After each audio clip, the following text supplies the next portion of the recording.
esta tercera sesión del simposio Crimen Organizado, Orígenes y Consecuencias.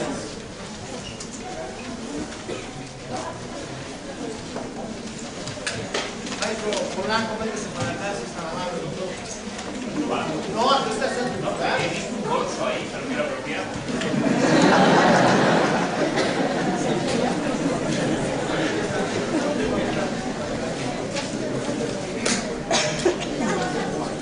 Bien, bienvenidos, insisto, a esta tercera sesión, en donde nos dará el favor de impartir una conferencia el doctor Gonzalo Quintero Olivares, denominada La criminalidad organizada como su sistema penal.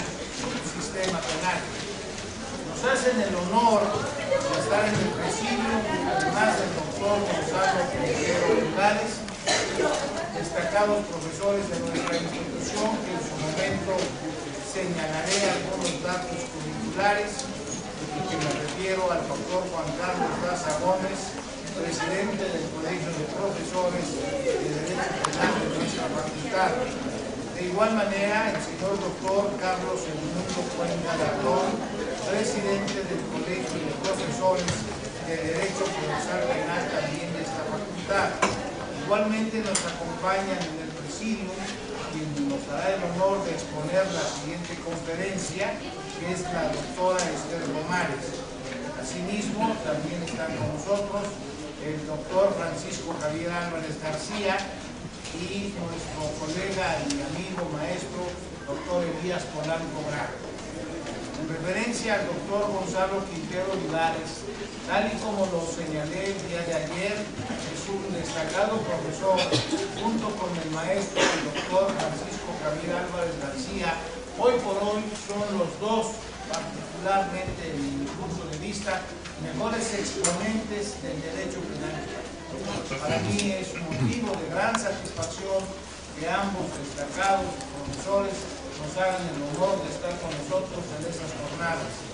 Haré solo referencia a algunos datos básicos, como es el de que el doctor Gonzalo Quintero Olivares es catedrático de Derecho Penal de las universidades públicas, se desempeña fundamentalmente en todo el territorio catalán y es vocal de la Comisión General de Codificación en la sección de Derecho Penal.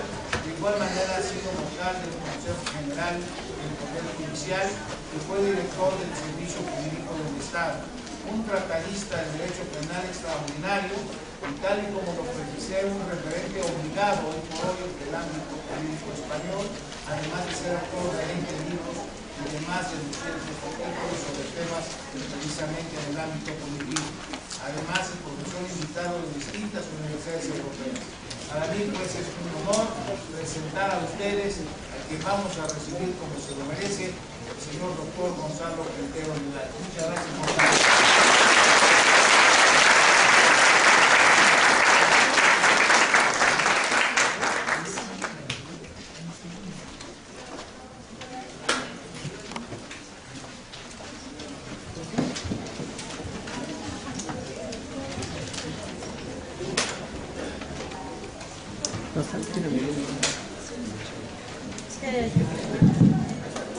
Bien, buenos días a todos. Lo primero que tengo que hacer es confesar lo ocupado que estoy por la presentación que me ha hecho mi querida amiga el profesor López de la Cruz, guiada por la amistad. En España hay muchos profesores de derecho, muchísimos. Si acuerdan que no me importaría que lo hubiera.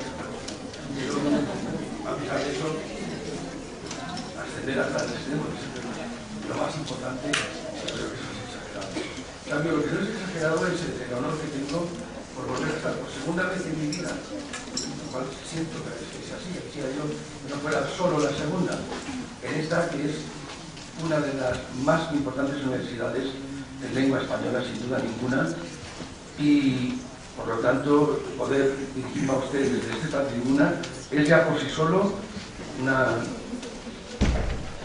vivencia irrepetible para cualquier universitario, aunque espero que esta vez lo de repetir, que lo pueda cambiar y que se llegue a repetir. Depende de lo que haga, me ganaré o no me ganaré el deseo de que vuelva. Procuraré no cansarme demasiado, eso sí. El tema que, de común acuerdo con el profesor López de Tacur y con el profesor Álvarez, se me asignó para dirigirme a ustedes es el de la criminalidad organizada como subsistema.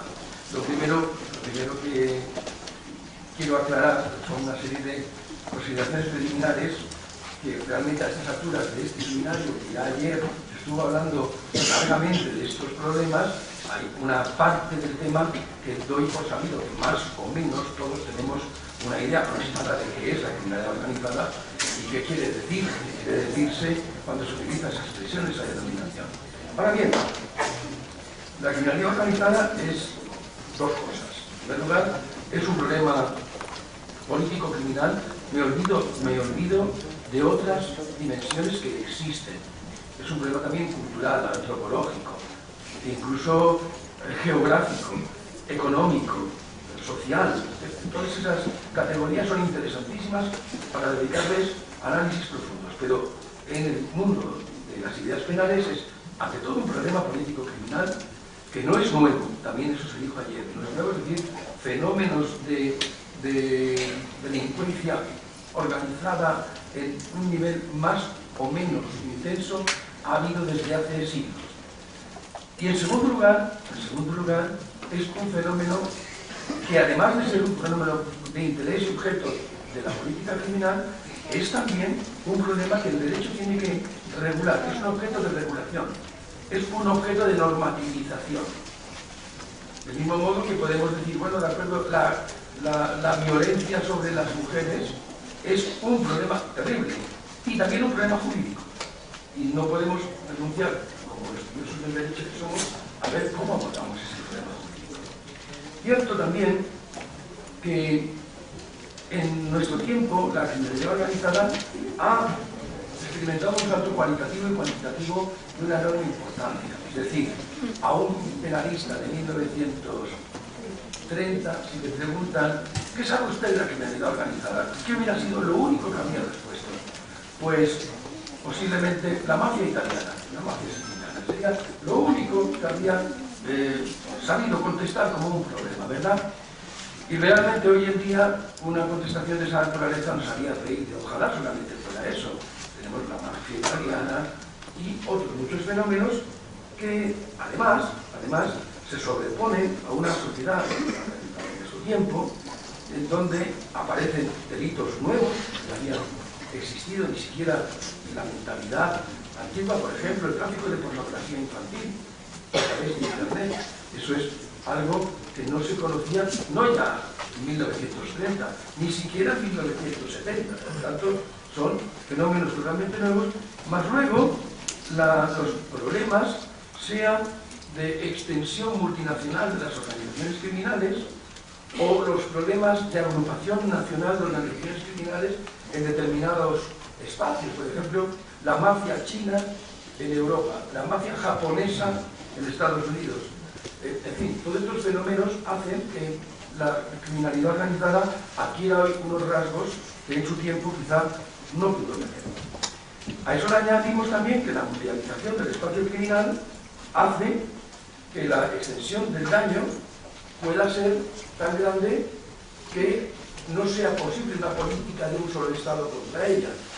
Si se fijan ustedes un poco en el único tema en que se ha producido cierta convergencia de esfuerzos en la lucha contra un fenómeno de criminalidad organizada es en materia de terrorismo islámico y solamente entre los estados no islámicos.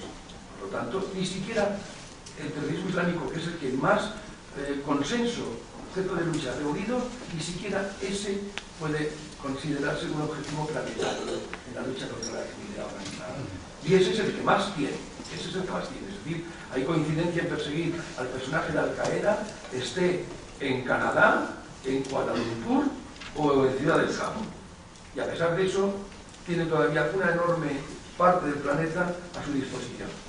Quiere esto decir que la labor de los jueces que quieren buscar o que necesitan encontrar cooperación y ayuda de otros tribunales de otros ministerios públicos, de otras organizaciones policiales, va a tropezar no solo con las clásicas barreras de las fronteras y las competencias jurisdiccionales territoriales por el principio del locus praedicatum, sino también con diferencias de enfoque ideológico casi insalvables. Pues bien, ante todo este magma enorme de problemas, ¿qué es lo que hace el derecho penal?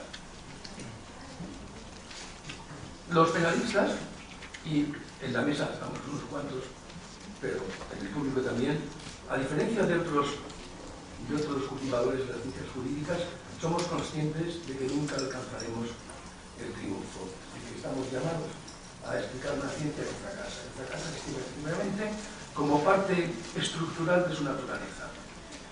Bien, tampoco los médicos consiguen la inmortalidad. Por lo tanto, desde ese punto de vista, solamente somos conscientes. Lo digo con una razón, porque eso nos señala a los penalistas y nos diferencia de civilistas, mercantilistas, administrativistas, que sí que creen firmemente en su capacidad de cambiar el mundo y de que lo suyo es funcional. Por lo tanto, todo lo que un penalista dice acerca de lo que hace el derecho se inscribe siempre en esas coordenadas de modestia del intento y asunción a priori de que el fenómeno es tan grande, es como un tsunami que nos pasará por encima. Es a lo cual nuestro deber como juristas es intentar, y ahora vuelvo a recuperar la expresión del principio, normativizarlo.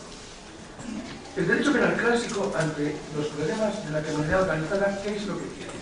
Tiene en primer lugar un vicio y virtud original y fundamental, que es el antropocentrismo.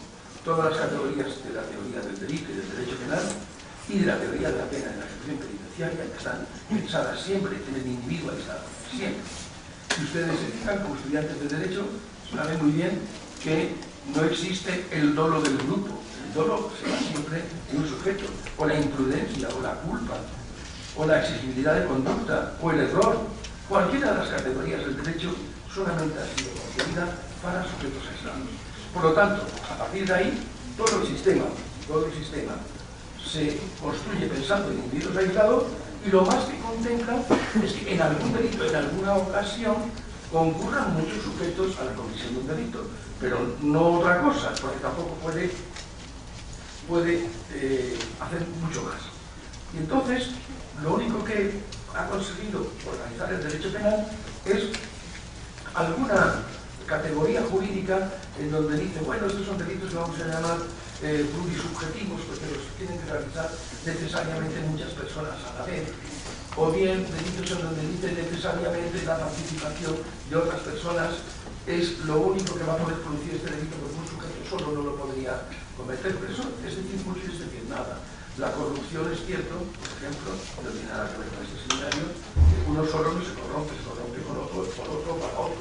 Y del mismo modo el tráfico de personas para la explotación sexual requiere también unas cadenas organizativas. Por lo tanto, sí, el derecho penal llega a reconocer que eso es posible y lo que hace es ajustar la tipicidad a esas situaciones como situaciones posibles.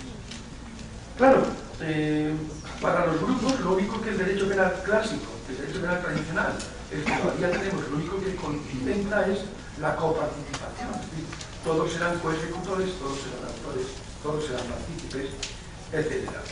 Pero a lo que no ha llegado, porque no puede llegar, si quiere ser derecho penal tal como lo concebimos, derecho penal derecho y de la culpabilidad, es elevar al grupo a la categoría de protagonista.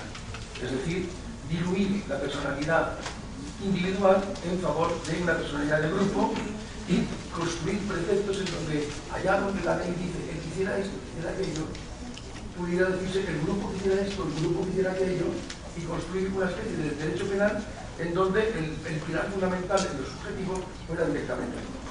¿Eso se puede hacer? Sí, se puede hacer sin pagar nada. Sin pagar nada, ¿no? Porque si puedes presentar al grupo en el banquillo, porque si no, el grupo que hiciera esto si va a haber pedido a uno. Ya se le había explicado, yo no soy el grupo, yo soy Pepito, Juanito, Ramón. Entonces, bueno, tú no eres, pero ese, entonces regresas al problema anterior. Me voy a acusar de ser del grupo, por lo tanto, no puedo hacer nada más que eso. La idea, por lo tanto, de construir un derecho penal en donde el grupo sea el sujeto es realmente poco viable.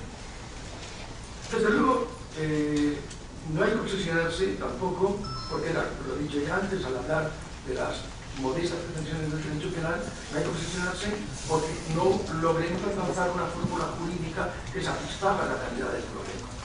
Indudablemente, eso puede suceder en muchas situaciones y no por eso vamos a renunciar al derecho penal. Cuando decimos el funcionario de ese ayuntamiento pequeñito se ha corrompido, y entre nosotros decimos, se ha corrompido porque está corrompido él, están todos los servicios, lo está el alcalde, lo está el secretario, lo está el tesorero, a este porque es el más tonto, le agarraron a él. Ya lo sabemos, sí, es verdad, el derecho penal acaba siempre cogiendo un trocito de la realidad, y a veces no es el trocito más importante. Pero eso tampoco tenemos que dejarlo como una solución de consuelo, sino como una realidad. Les decía antes que el único grupo que ha conseguido tener un tratamiento jurídico penal adecuado a la naturaleza de los problemas es el terrorismo. Pero ¿qué enseñanzas podemos sacar del terrorismo que indudablemente compone un subsistema jurídico? ¿Qué se caracteriza un subsistema? Y aquí entro en parte del título de mi intervención. En primer lugar, porque las normas son especiales, no son las comunes. En segundo lugar, porque el procedimiento penal se puede alterar. En tercer lugar, porque la competencia jurisdiccional, es decir, el juez competente para juzgar, se puede, en muchos estados es así, alterar. Y finalmente, porque hasta la ejecución penitenciaria, la determinación de la pena y su ejecución, e incluso el establecimiento penitenciario y la ubicación del establecimiento penitenciario y la relación con la familia y con el abogado, hasta eso también se puede alterar. Eso es la primera imagen de lo que ha sido el arquetipo del subsistema, del terrorismo.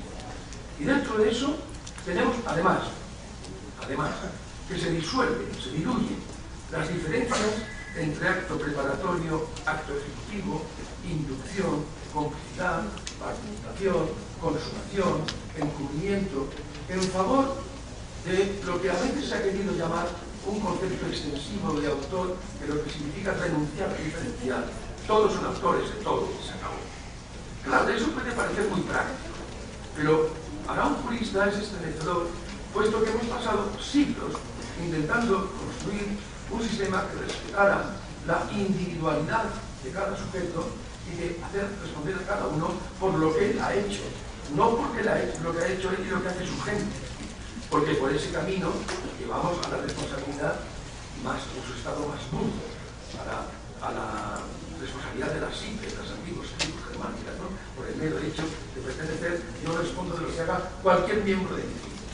Y eso realmente, el proceso de evolución cultural del derecho ha ido en otra dirección, y en esa otra dirección el consuelo de decir el terrorismo, bueno, pues el terrorismo de Europa, al menos en mi país, ha acabado sido gracias a la policía, no gracias al sistema jurídico.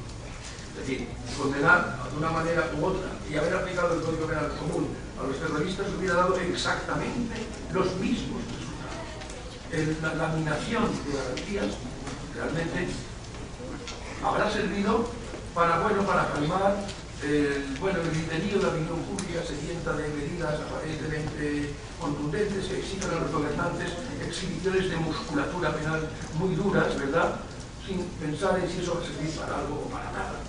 Pero bueno, ese sería el paradigma del subsistema, y es el que se nos ofrece a ver si a todas las formas de la criminalidad organizada, y no solo al terrorismo, los podemos trasladar. Bien, yo creo que renunciar tan fácilmente a la teoría de la acción, la teoría de la ejecución, la teoría de la autoría, la teoría de la participación, el principio de accesoriedad, el grado de dependencia que uno tiene respecto de las conductas que decide otro que manda más que él, que tiene más poder que él, no debe ser, en principio creo yo, no debe ser renunciable. Luego vemos cuáles son las reacciones normativas que fuera del terrorismo se aprecian como ideas supuestamente brillantes y que no lo son, pero sí que lo son en el grado suficiente como para, una vez sumadas todas ellas, componer un subsistema. Es decir, poder afirmar, esto se sale de la normalidad y por lo tanto no entra en los parámetros de la legislación penal ordinaria. Es distinto. Y ahí tenemos, habitualmente, tipos de delito en donde se añade en muchas legislaciones la pena será mayor si el sujeto perteneciese a una organización. Si si el sujeto perteneciese a una organización. Y eso se pone como un latiguillo que se va añadiendo sin saber muy bien por qué. Pero claro, el penalista ingenuo, el penalista cándido en el sentido cotidiano de la palabra, se pregunta, bueno, no habíamos hablado del principio de flexibilidad y decimos que la pena ha de ser mayor cuando más grande es el daño jurídico causado, es el principio de flexibilidad. Usted me dice no, que le ponga el doble de pena por las compañías con las que anda. Pero me contarán, ¿eso qué es? ¿Un aumento de la antijuricidad o que lo hace más temible? Ah, no, es que lo hace más temible, tiene malas compañías. Ah, ok. Entonces, vamos a discutir la culpabilidad y el reproche por la cantidad de impulso organizado por la peligrosidad personalísima de ese sujeto y le vamos a dar una vez más entrada en escena a las ideas del positivismo naturalista. Es impedible. ¿Por qué? Porque es un criminal organizado y por eso es mucho más peligroso que un criminal individual, un lobo estepario, un sujeto que va solo. Yo no sé qué cosa.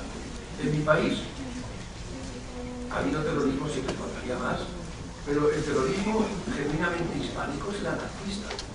Y los anarquistas españoles, bueno, en su modestia, mataron a 5 jefes de gobierno, no está mal, no está mal. No todos los países pueden presumir de eso, ¿verdad? El profesor Álvarez luego me recriminará por haber incluido a la biblioteca de Blanco, que no lo consideraba jefe legítimo del gobierno, pero bueno, en la lista está, ¿no? Pues bien, los terroristas españoles, salvo la almirante Carlos Blanco, eran siempre sujetos individuales, tipos que trabajaban solos, a Dato, a Canalejas, a Tim. Los mataron un sujeto con una pistola, solos, sin organización y sin nada. Peligro, todo el que se quisiera. La idea de que por estar organizados es necesariamente más peligroso es perfectamente gratuito, ¿verdad? Pues bien, eso es una de las primeras reacciones, ¿no? Otra siguiente reacción es la tendencia a desligar la criminalidad organizada, y eso ya se ha observado en muchos códigos penales del mundo, de los hechos que hayan podido realizar, porque es demasiado impreciso, demasiado inconcreto. ¿Por qué vamos a esperar a un hecho? Vamos a detenernos en la mera existencia del grupo, la mera pertenencia al grupo, aunque concretamente ese sujeto no haya hecho nada. Es decir, solo por ser del grupo. Simplemente por ese motivo. Bueno, ese adelantamiento de la intervención penal, en primer lugar, quiere decir que para la criminalidad organizada, la teoría de los actos preparatorios, de la consultación y todo eso, de la incluida tampoco existe, estar en la idea de ser disponible, ¿verdad? Pues eso significa que es lo mismo estar disponible que efectivamente haber realizado un delito. Entonces uno pregunta de nuevo con candidez, ¿pero no me había prometido usted que nuestro derecho penal era derecho penal del hecho? Entonces, si era derecho penal del hecho, se acabó. Bueno, eso será para otros delitos. Pero para la criminalidad organizada no es derecho penal del hecho, es derecho penal de la situación. Los delitos situacionales. ¿Existen los delitos situacionales en derecho penal? Por supuesto. En el tratado de Mancini, que es de 1927, ya se definían los delitos situacionales, en Italia, naturalmente, la pertenencia a la mafia, era el paradigma. Y en España lo único que había era la tenencia ilícita de armas, que se decía, delitos situacionales se cometen por el solo hecho de tenerlas, aunque no hagas nada, aunque te dediques a coleccionarlas. Bien, pero era lo único.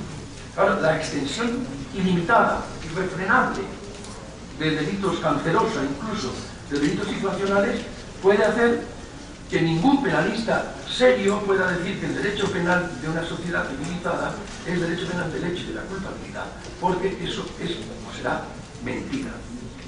Bien, la verdad es que el penalista ha intentado resolver en algunos momentos, resolver esos problemas. Vamos a intentar evolucionar, es decir, adaptar la teoría del delito, a ver si podemos salvar los principios, salvar que la teoría del delito sigue siendo un monumento jurídico, y yo sigo creyéndolo. Si hay 3 monumentos jurídicos indudables en el pensamiento jurídico. Uno es el negocio jurídico para el derecho privado, el segundo es la teoría del delito, el orden que lo ponga cada cual como quiera, que ponga la teoría del delito, les hay infinito de para discutir después. Y el tercero, la teoría del acto administrativo. Serían los tres grandes grupos de instituciones jurídicas, y sigo creyendo en ello. Y por lo tanto, comprendan los penalistas que intentan adaptar estas novedades nuevas, ideológicas, realidades, a la teoría del delito, intentando estirar como si fueran de goma los conceptos jurídicos. Lo que dice autoría, bueno, claro, el grupo es que es difícil porque entonces aparece, por ejemplo, la solución que inventó Alemania. Cuando se unieron las dos Alemanias, la Alemania comunista y tal, tenían que juzgar a los policías de frontera que habían matado a montones de chicos que habían intentado saltar la valla para ir al lado occidental. Entonces los juiciaron a muchos y todos ellos dijeron que habían cumplido órdenes del gobierno de la Alemania democrática. Y a su vez los ministros y miembros de esos gobiernos se defendían. A mí, usted me dice que mataron a Hans Petersen tal día de un tiro en la nuca, yo nunca ordené que mataran a ese muchacho. Entonces, el tribunal dictó una sentencia diciendo que las grandes organizaciones criminales que tienen estructuras jerárquicas y de poder, el de abajo no hace falta que le digan de arriba lo que tiene que hacer, porque ya lo sabe. Forma parte del grupo, que hay una especie de catecismo de conducta que tienen que cumplir instintivamente. Y por lo tanto, hablar de si esto es inducción o no inducción, si uno es autor, otro no es autor, sino cómplice o ejecutor, si hay relaciones de obediencia, esto no viene al caso. Que todos son autores detrás de autores. Por lo tanto, que todo eso está necesitado de una superación de la categoría de la inducción o de la complicidad en favor de una revisión de la categoría de la autoridad. ¿Se puede hacer? Se puede hacer, pero es mentira. Eso no se puede hacer. Porque si a toda forma de criminalidad organizada decimos que todo es autoría tras autoría, es una manera como otra de acabar con la teoría de la autoría. Y eso no sería realmente una solución buena. Pero también tenemos que en la criminalidad organizada, si se sigue a pie de la letra las cosas que se dicen sobre su modo de configurarse, lo que son y cómo funcionan por dentro, cuando se tenga que abrir la decisión acerca de en qué lugar se ha cometido un delito, quién es el responsable, quién es el que tiene la competencia jurisdiccional para abrir la causa, contra quién se puede dirigir, contra quién, contra todos, puede hacerlo. Realmente, como poder hacerlo, puede intentar hacerlo, pero podrá exigir cooperación de los organismos de su propio Estado para que le permitan hacer todo eso. Pues difícilmente. Y por lo tanto, tendrá que contentarse con juzgarlo por lo que le puede acusar de haber hecho aquí. Con lo cual, por mucha criminalidad organizada que haya habido, acabará regresando a un planteamiento fáctico, individualizado y localizado. Bueno, y llegamos al final, porque ya les conocí al principio que podréis hacerlo bien o hacerlo mal, pero lo que no hago nunca es pasarme el tiempo, si acaso. Porque no, es verdad que yo sentía aquello de que lo bueno si breve 2 veces bueno, del querido Gracián, pero hay que añadir que lo malo si breve un poco menos malo. De manera que, llegados a este punto, vemos que está aumentando el número de fenómenos que se remiten a la idea de criminalidad organizada. Tráfico de personas, explotación sexual, tráfico de mano de obra, tráfico de drogas, terrorismo, tráfico de pornografía infantil, tráfico de medios de pago, cibercriminalidad, con todo lo que se supone. Por lo tanto, las masas temáticas cada vez son mayores. Tenemos 2 caminos. El primer camino es mantener los códigos penales, abriendo en ellos todas las excepciones a la regla, de tal manera que la regla sea la excepción y lo normal sea lo realmente excepcional. O bien, dar un paso que algunos creen que sería muy brillante.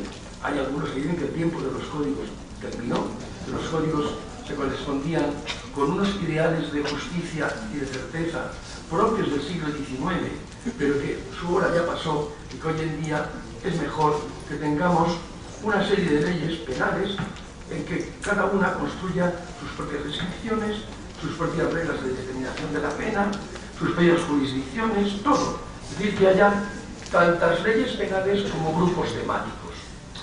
Bien, es cierto que alguien podría decir, bueno, es que la palabra código es muy imprecisa. Estoy totalmente de acuerdo, es muy imprecisa, porque la Constitución española de 1812, que es así para todos, ¿no?, prometió que se codificaría la materia penal, civil y de comercio, que es lo que aquellos caballeros reunidos en Cádiz creían que era un código.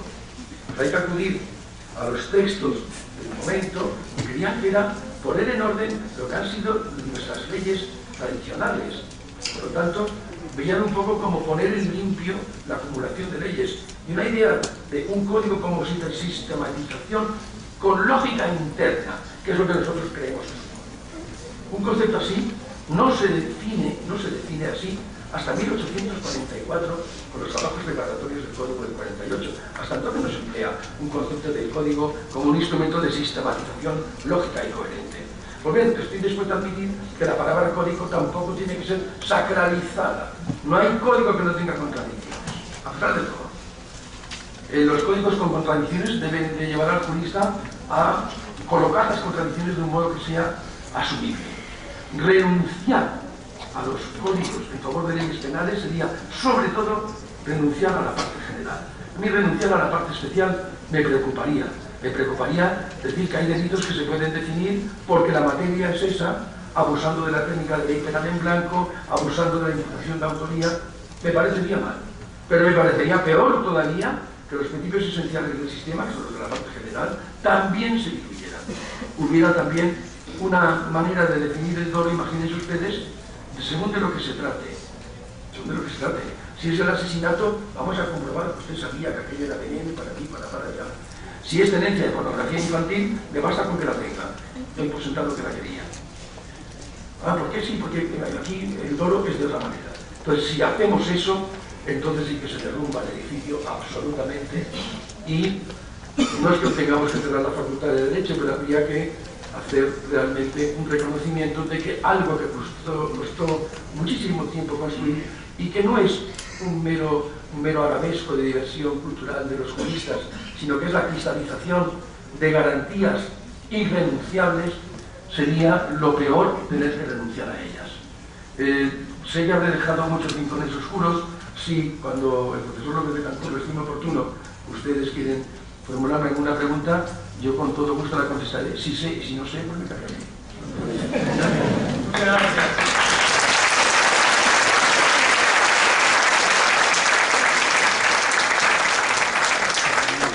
Muy amable a nuestro querido amigo el doctor Gonzalo Quintero Hernández. Quiero pedirles para control de la entrega de asistencias que los documentos que tienen en su poder, los formatos, los pasen hacia el extremo derecho para que me hagan favor mis ayudantes de recogerlos, si son tan amables, y de igual manera tengan la bondad mis ayudantes de pasar hojas en blanco para las preguntas. Las asistencias pasen a si son tan bondadosos. Maestro González Pichardo, no se me esconda, vénganse aquí adelante para que no se vaya ahí. Aquí hay un lugar para usted adelante en la segunda fila. También hay 3 o 4 lugares, pueden ocuparlos, son tan amables. Bien. Vamos a pedirle al doctor Carlos Daza Gómez tenga la bondad de comentar la excelente conferencia del doctor Gonzalo Quintero. Debo hacer notar algo que sin duda es motivo de orgullo para nosotros.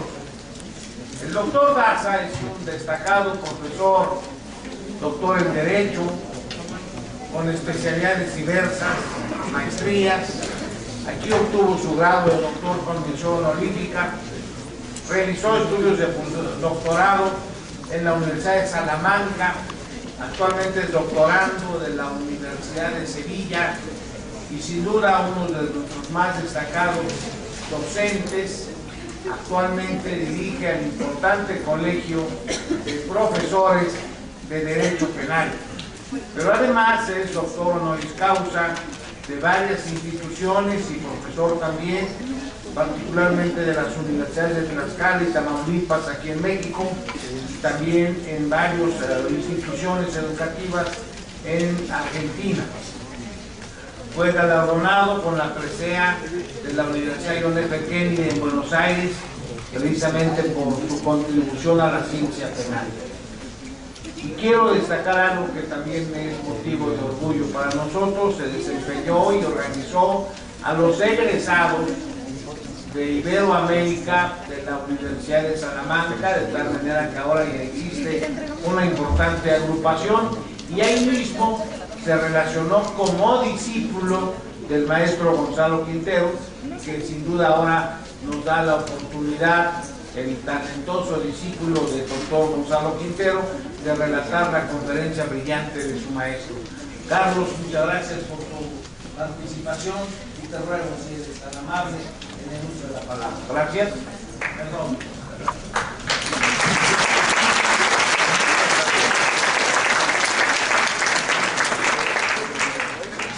Muy buenos días. Yo quisiera hacer un paréntesis antes de poder entrar a, más que comentar, poner sobre la mesa alguna problemática que existe en México sobre la delincuencia organizada.